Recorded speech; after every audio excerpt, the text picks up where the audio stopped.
السلام عليكم ورحمة الله متتبعي قناة باد إكزامبل.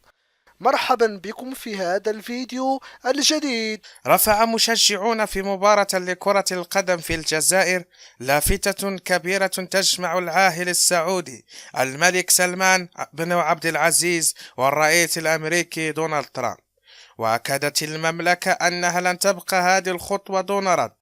ورفعت الجماهير الجزائرية تلك الصورة في إطار احتجاجات على اعتراف الولايات المتحدة بالقدس عاصمة إسرائيل.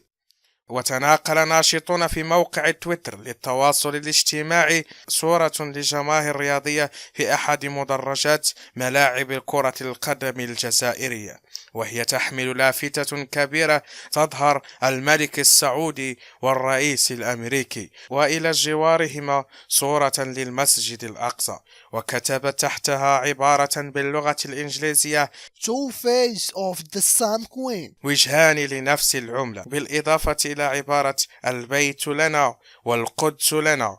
وعلق السفير السعودي لدى الجزائر سامي بن عبد الله الصالح على ذلك بالقول: جرى التأكد من ذلك وسنقوم بما يجب.